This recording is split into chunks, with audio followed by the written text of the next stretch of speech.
Good morning students. 9th वाले बच्चे, सिद्धि हिंदी विद्यालय के इस ऑनलाइन क्लासेस में आप सबका हार्दिक स्वागत है। अब बच्चों, यहाँ पे हमारा ये जो लेसन है उसका शीर्षक है दो बैलों की कथा। उसके रचयिता है प्रेमचंद जी और उसका साहित्य प्रकार है कहानी।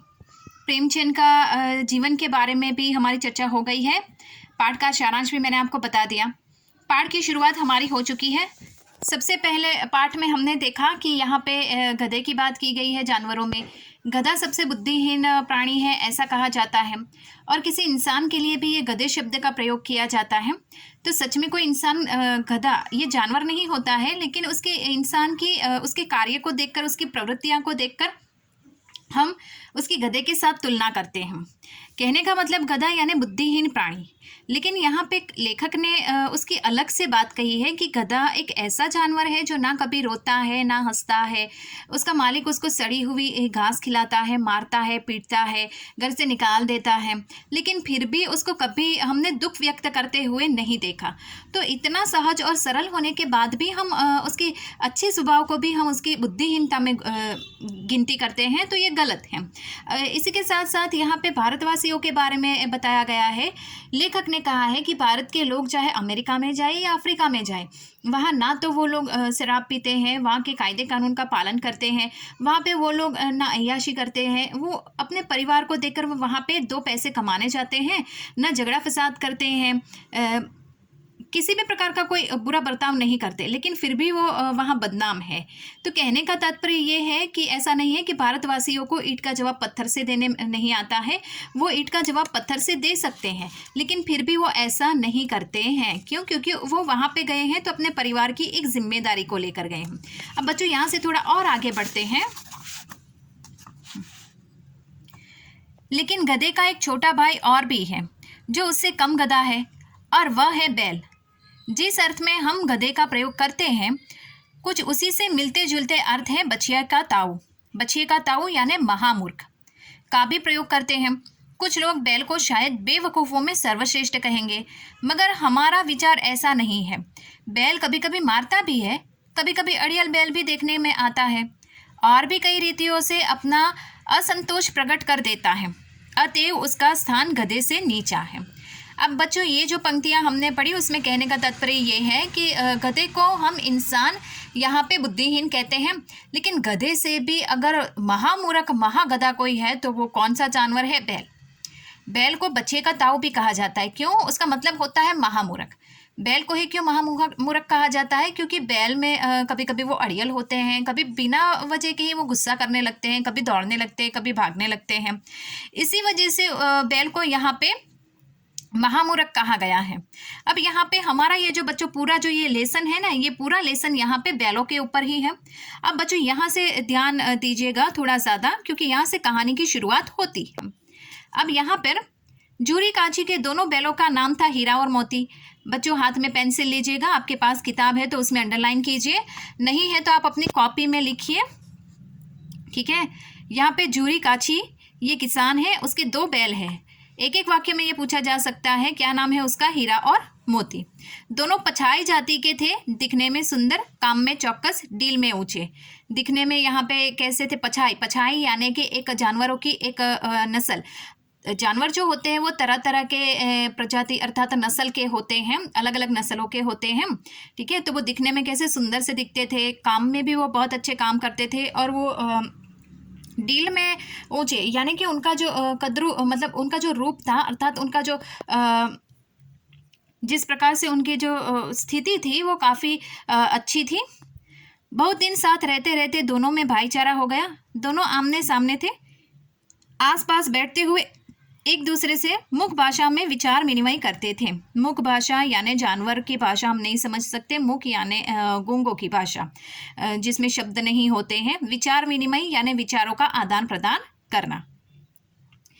एक दूसरे के मन की बात कैसे समझ जाते थे हम नहीं कह सकते। अवश्य ही उनमें कोई ऐसी गुप्त शक्ति थी जिससे जीवों में श्रेष्ठता का दावा करने वाला मनुष्य वंचित है। दोनों एक दूसरे को चाटकर और सूंघकर अपना प्रेम प्रकट करते हैं। कभी कभी दोनों सींग भी मिला लिया करते हैं, विग्रह के नाते से नहीं, केवल विनोद के भाव से। विनोद यानी आनंद, मौज मस्ती। आत्मीयता के भाव से, जैसे दोस्तों में घनिष्ठता होती है, गोल धप्पा होने लगता है। उसी के बिना दोस्ती कुछ फुसफुसी, कुछ हल्की सी रहती है, जिस पर ज़्यादा विश्वास नहीं किया जा सकता। जिस वक्त ये दोनों बैल हल या गाड़ी में जोते जाते और गर्दन हिला हिला कर चलते, उस वक्त हर एक की यही चेष्टा होती थी कि ज़्यादा से ज़्यादा बोझ मेरी ही गर्दन पर रहे। दिन भर के बाद संध्या या दोपहर के दोनों खुलते, एक दूसरे को चाट चाट कर अपनी थकान मिटा लिया करते। नांद में खली भूसा पड़े जाने के बाद दोनों साथ उठते, साथ नांद में मुंह डालते और साथ ही बैठते थे। एक मुंह हटा लेता तो दूसरा भी हटा लेता था। तो बच्चों, यहाँ पे कहने का तात्पर्य ये है इस परिच्छेद में कि यहाँ से कहानी की शुरुआत होती है। एक किसान है जूरी काछी, उसके 2 बैल हैं। क्या नाम है? एक का नाम हीरा और दूसरे का नाम मोती। इस किसान ने 2 बैल खरीदे थे, छोटे थे तब। आज वो दोनों बैल साथ में रहकर उनमें घनिष्ठ मित्रता हो गई। इतनी मित्रता हो गई कि ना पूछो। यहाँ पे लेखक ने कहा कि दोनों दिखने में भी सुंदर थे। वो एक ऊंची जाति के नस्ल के थे। यहाँ पे बैल दोनों किस प्रकार से सुंदर काम करते थे, दिखने में भी सुंदर थे और उनका मतलब दिखने में भी ऊंचे हट्टे गट्टे थे। दोनों साथ में रहते थे। जानवर जो होता है, आप किसी भी जानवर को देखिएगा बच्चों, वो सूंघते हैं। कुत्ते में भी ये विशेषता हमें देखने को मिलती है। वो सूंघ कर अपने पराये का वो भाव प्रकट करते हैं, हम उनके समझ में आता है। तो जानवरों में ये सूंघने की शक्ति जो होती है, भगवान ने सर्वश्रेष्ठ दी हुई होती है। तो दोनों एक दूसरे को चाटते थे, सूंघते थे और इस तरह से अपना प्रेम प्रकट करते थे। इतना ही नहीं, यहाँ पे बताया गया है कि दोनों कभी कभी सींग भी मिला लिया करते, यानी कभी कभी थोड़ा सा झगड़ा करते। झगड़ा करने का मतलब ऐसा नहीं कि कोई गंभीर झगड़ा, लेकिन वो दोनों कभी हंसी मजाक कर लिया करते। जैसे कि हमारे घर में हम जैसे कि दोस्त कभी कभी हंसी मजाक कर लिया करते हैं, कभी एक दूसरे को थोड़ा सा मतलब मार लिया करते हैं। तो हम ये नहीं कहते कि हम झगड़ा करते हैं। जैसे कि उदाहरण के तौर पे हमारे घर में जो भाई बहन होते हैं, हम अक्सर हंसी मजाक करते रहते हैं। कभी ऐसे गंभीर हो जाते हैं और एक दूसरे को सच में मार बैठते हैं। लेकिन यहाँ पे कहने का तात्पर्य ये है कि ज़्यादातर जब हम इस तरह से हंसी मजाक करते हैं तो जानवर भी, ये दोनों हीरा और मोती भी एक दूसरे के साथ हंसी मजाक कर लिया करते हैं। जब उनको खेत में जोता जाता है उस समय वो लोग क्या करते हैं कि हीरा अपनी गर्दन को और ज़्यादा झुका लेता है, ताकि वो ये सिद्ध करना चाहता है कि जो हल्का जो वज़न है वो उसकी गर्दन पे ज़्यादा आए, और मोती चाहता है कि वो थोड़ी सी गर्दन नीचे और झुका ले ताकि उसकी गर्दन पे ज़्यादा बोझ आए। दोनों एक दूसरे पर बोझ आने देना नहीं चाहते हैं। इतना दोनों में प्रेम है। इतना ही नहीं, दोनों दिन भर की थकान के बाद जब शाम को एक दूसरे के साथ जब खोले जाते हैं, बैठते हैं, तो दोनों एक दूसरे को चाट चाट के सूंघ के अपना प्रेम प्रकट करते हैं। और यहाँ पे नांद यानी कि ये जो जानवर होते हैं, गाय भैंस होते हैं, उनको खाना खिलाने के लिए एक बड़ा सा मतलब एक साधन होता है, एक बर्तन होता है, उसको नांद कहते हैं। उसमें जब उनको खाना डाल दिया जाता है तो वो दोनों ही उसमें साथ में खाना खाते हैं। अगर उसमें से हीरा या मोती दोनों में से किसी एक ने मुंह बाहर हटा लिया तो दूसरा भी बाहर अपना मुंह हटा लेता है। संयोग की बात, जूरी ने एक बार गोई को ससुराल भेज दिया। बैलों को क्या मालूम वे क्यों भेजे जा रहे हैं। समझे, मालिक ने हमें बेच दिया। अपना यूं बेचे जाना उन्हें अच्छा लगा या बुरा कौन जाने, पर जूरी के साले गया को घर तक गोई ले जाने में दांतों पीसना आ गया। पीछे से हाँकता तो दोनों दाएं बाएं भागते, पगहिया पकड़ पर आगे से खींचता तो दोनों पीछे की ओर जोर लगाते, मारता तो दोनों सिंग नीचे करके हुंकारते। अगर ईश्वर ने उन्हें वाणी दी होती तो जूरी से पूछते, तुम हम गरीबों को क्यों निकाल रहे हो? हमने तो तुम्हारी सेवा करने में कोई कसर नहीं रखी। अगर इतनी मेहनत से काम नहीं चलता था तो और काम करवा लेते। हम तो तुम्हारी चाकरी में मर जाना कबूल था। हमने कभी दाना चारे की शिकायत तक नहीं की। तुमने जो कुछ खिलाया वह सिर झुकाकर खा लिया। फिर तुमने हमें इस जालिम के हाथ क्यों बेच दिया?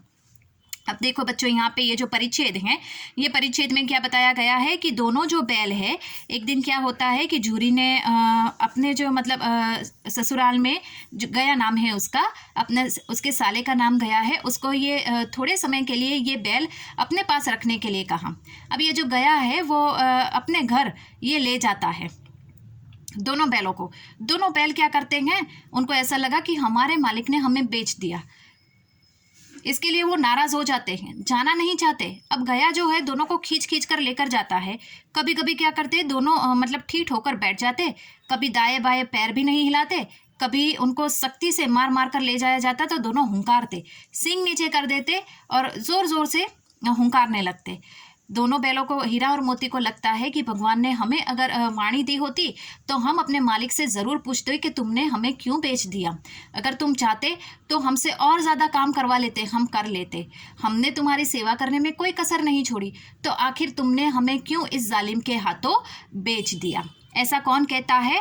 हीरा और मोती। देखो दोनों जानवर है, लेकिन फिर भी जानवर होने के साथ साथ बच्चों उनमें जैसे कि इंसान की तरह वो सोचते हैं। तो यहाँ पे बच्चों इस कहानी से हमें क्या पता पड़ता है कि जानवर चाहे किसी भी, हम समझते हैं कि वो मूक है, बोल नहीं पाते, उनके पास वाणी नहीं है, लेकिन वो उनका जो हाव भाव है वो भी हमारी तरह सोचते हैं, उनको भी तकलीफ होती है। तो बच्चों ये हीरा और मोती के द्वारा यहाँ पे हमें सीखने को मिलता है। तो बच्चों आज यहाँ पे इस पाठ में हम यहाँ तक रुकते हैं। आगे वाले वीडियो में हम इससे और आगे थोड़ा बढ़ेंगे। उम्मीद करती हूँ कि मैं यहाँ से आपको जो भी पढ़ा रही हूँ आपकी समझ में आता होगा। Thank you.